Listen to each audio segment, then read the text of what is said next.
Dear viewer, a day comes in our life when we catch our reflection in a shop window and we think, was that old person me? But no, they call me middle-aged, not old, and I'm full of curiosity, I have dreams, I do sports, I ride my motorbike. What has happened?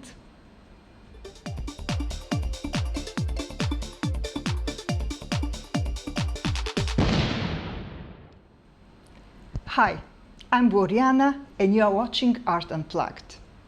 This time my video is not about a famous artist nor a famous piece of art yet, but the work which I will tell you about is of no lesser quality or importance than any of the great art you are used to seeing on my channel. It is titled 64 by the photographer Phil Crean, who happens to be also a friend of mine. The piece has been shortlisted in the AIB Portrait Prize 2024. Held annually by the National Gallery of Ireland, this is the most prestigious competition for contemporary portraiture in Ireland.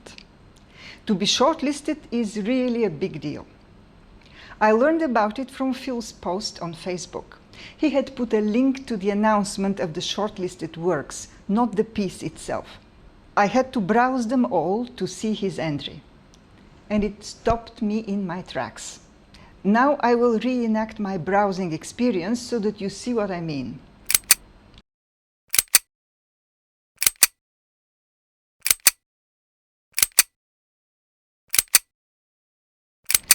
Kaboom! Accelerating from 60 to 100 miles per hour in a second. Take a moment to look and take it in.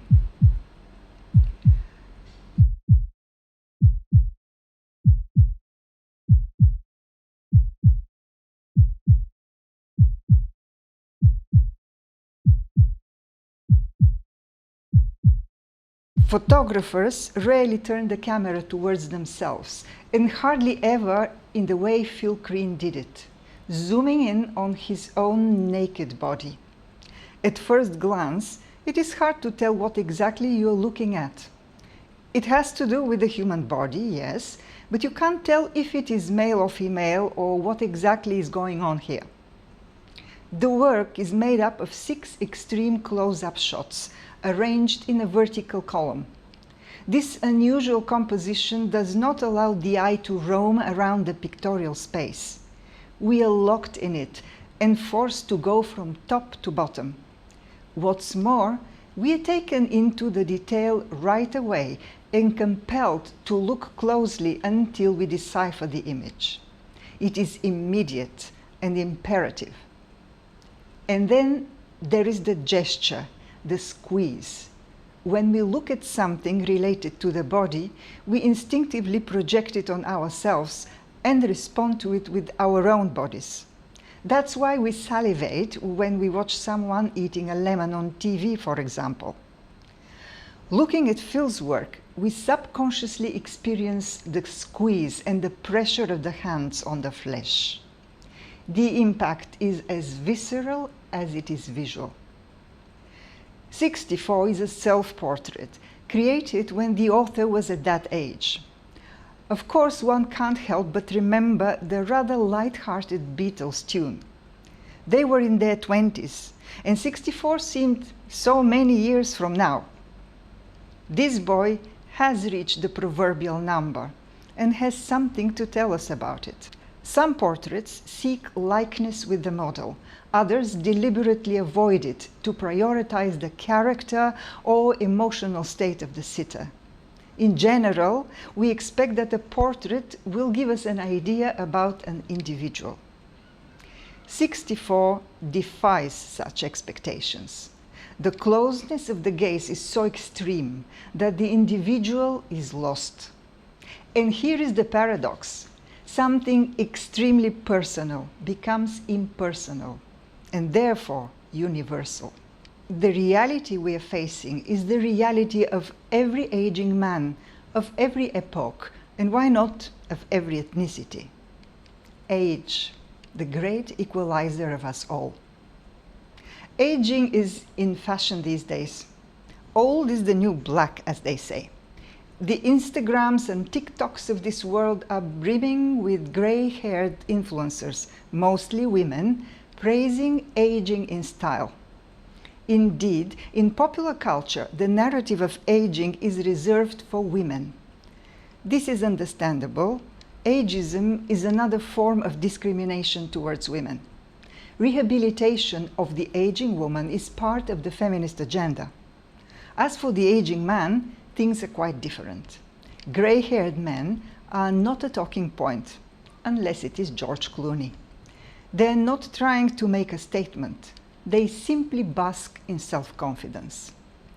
If you are in your 60s today, you have been raised with a patriarchal stereotype where the aging woman is seen as desperate, as an object of pity, while the aging man is considered wise and dignified. He must keep this appearance if he wants to be respected and manly. Phil Crean shatters this taboo and shows us a moment so intimate and vulnerable that we feel like guilty voyeurs caught in the act. A woman examining her body, yes, but certainly not a middle-aged man. Of course, male artists have reflected on their own aging before. Picasso produced regularly self-portraits, starting as early as 15. Interestingly, between the age of 35 and 83, he painted only one when he was 56. This drawing, which he produced at the age of 85, shows the gradual decay of his body with age, from strong and muscular on the left to wrinkled and frail on the right. The figure turned to the left looks away from the viewer.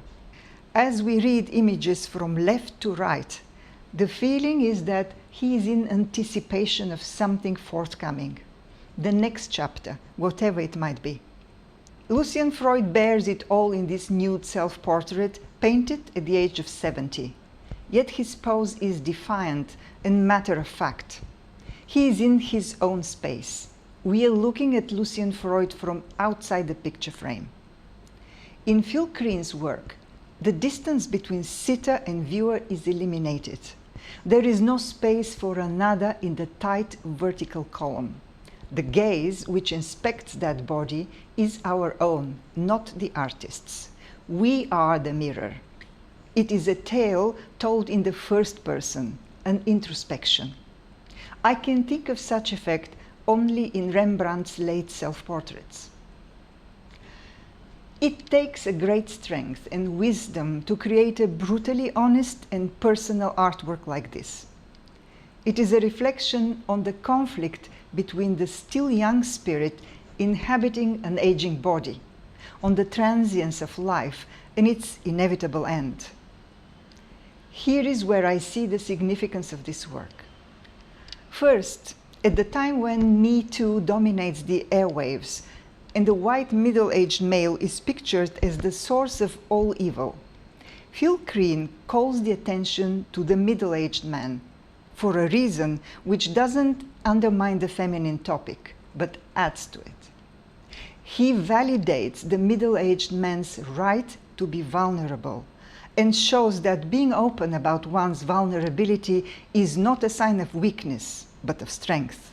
His work liberates generations of men from a hypocritical myth which has been as harmful to them as it has been for women. And yes, youth is transient and life is short, but at the end of the day, that's all right. Keep enjoying the ride, my friend. You can find the links to Phil Crean's socials in the description below. Thank you for watching.